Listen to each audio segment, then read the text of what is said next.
Hello everyone. In this video, I, GS Kasturi, am going to present the paper titled Self-Supervision for Attention Networks. Along with myself, the authors of the paper are Badri Patro, Ansh Jain, and Vinay P. Nambudiri.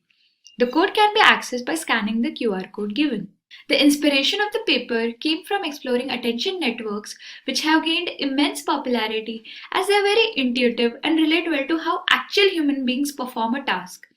The figure depicts how a machine attends to some region more, such as it is focusing on the dog in the image, and in text it is focusing on the words dog and doing.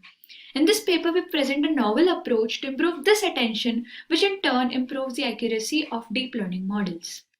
We devise a technique to provide weak supervision to attention modules without employing any external module or dataset, because datasets that contain annotations for human attention, such as VQA hat, are extremely rare and arduous to procure. Hence, full supervision of attention is unrealistic. That is why techniques for weak supervision, such as the one proposed in this paper, are necessary. This weak supervision in this paper is done by the generation of surrogate attention maps.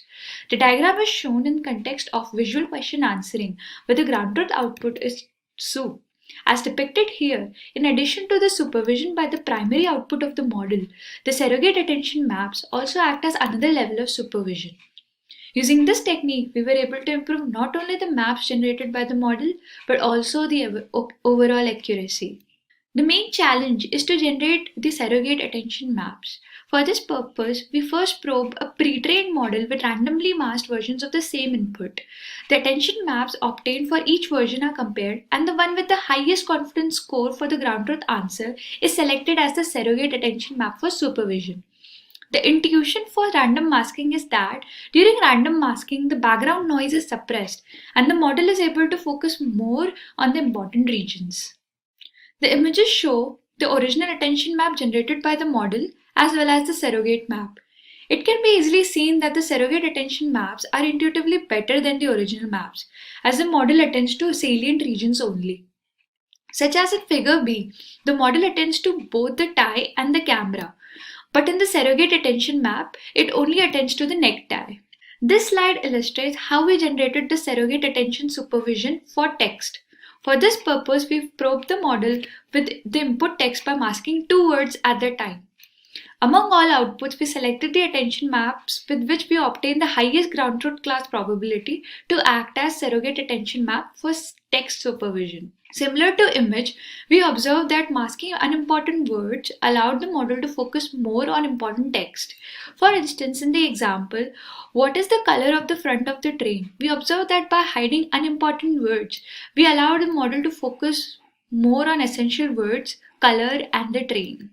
We experimented with TREC 6 dataset for text classification using different supervision losses and achieved an improvement of 3.7% over baseline for adversarial supervision loss.